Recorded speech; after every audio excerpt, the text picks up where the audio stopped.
Are Wolverhampton Wanderers too good to go down? The answer is simply no.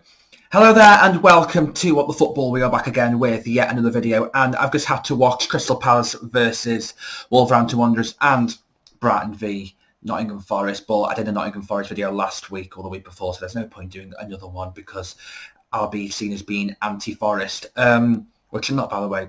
Big up to Greenpeace. But we're going to talk about Crystal Palace versus Wolverhampton Wanderers, and I thought Crystal Palace were excellent, particularly on the break. And Wilfried Zaha, Esse, Elise, and Edouard, I think, were the front four, weren't they? I thought they were all really, really good. But I'm not concentrating on Crystal Palace. I'm pretty sure I can talk about Crystal Palace throughout the season. I'm talking about Wolverhampton Wanderers. And the question I asked at the start is, are Wolverhampton Wanderers too good to go down? And the answer simply is no.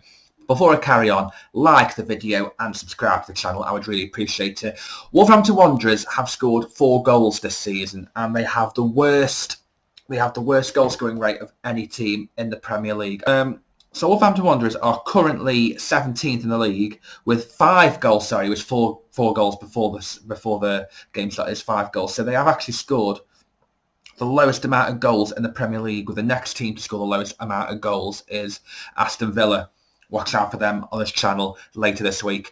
And Wolverhampton Wanderers, under Bruno Lage, I thought were actually quite a nifty little footballing side, little passing triangles, Ruben Neves in the centre, dictating the play alongside Jean Moutinho, with the likes of Podence and Neto on the wings, providing good width for whoever was up front. The problem was, who was up front? That has been a big issue with Wolverhampton Wanderers. They've not really replaced Raul Jimenez's goal threat, and they bought Fabio Silva last season, which has turned out to be one big, massive flop. Was it last season or the season before? Don't know when, but they bought him anyway. Raul Jimenez, of course, has not recovered from his injury in regard to his head injury, of course, which will have some lasting effects, I'm sure. They bought Hwang in, I think his name was, the Korean player. I thought he looked pretty good, to be honest with you, but I never thought he looked like a proven goal scorer in the Premier League.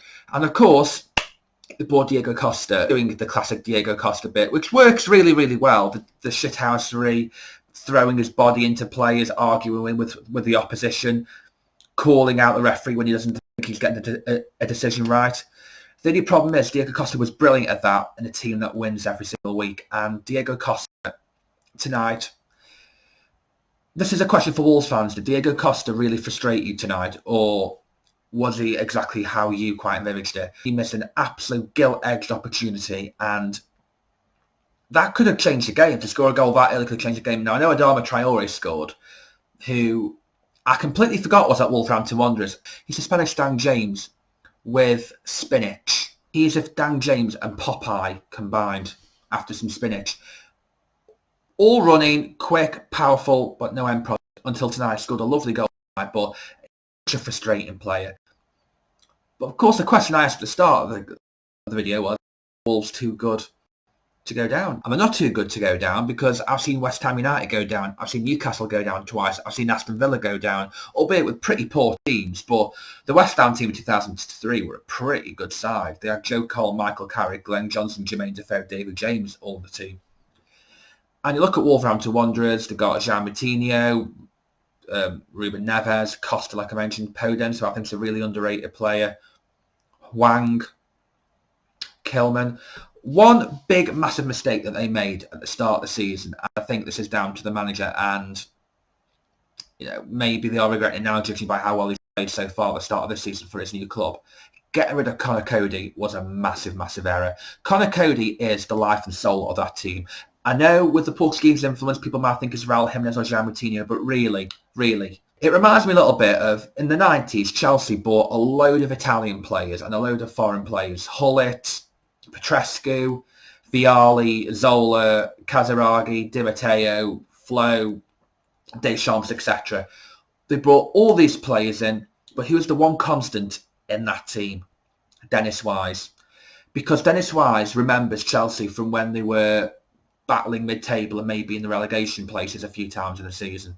Conor Coady is the guy that you need to remind people that Wolverhampton Wanderers are still Wolverhampton Wanderers. They need that little bit of honesty, modesty. And Conor Coady is pretty much summed up and typified Wolverhampton Wanderers from the team that were fighting in the Championship, fighting mid-table, to a team that were chasing European places, and to get rid of him, and of course his personality as well. Let's not forget he's got a very funny, he's a very clever, he is a born leader, and to take that out of a team, I thought was quite staggering, considering he's done a really good job at Everton, and Everton's defence looks a whole lot better with him in there. And Wolverhampton Wanderers' defence looks a hell of a lot worse. Jose Sarr in goal, I thought he was a bit, not overrated last year. I thought he was pretty good last year, but I think people calling him the best goalkeeper in the Premier League last year were kind of overstating it. I don't think he's been shown up this season, but I don't think he's as good as people say he is. Ruben Neves, I think at 25, 26, he's looking for a big money move, and I think next season he'll be gone from Wolverhampton Wanderers. And where do Wolves go from there? But where do Wolves go without a manager? Obviously, Lopetegui isn't coming. Apparently there are rumours that Nuno Espirito Santo is returning to the fold. What do you think about that, Wolves fans? Would you like Nuno to be back? After all, he did leave the club under a bit of a cloud. Many felt that he had underachieved slightly despite overachieving for 2 years. You work it out. His brand of football is notoriously dull. It's Jose Mourinho without the charm. Jose Mourinho without the killer instinct.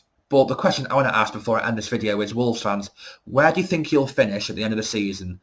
And who do you want your manager to be? Who would you like as your manager?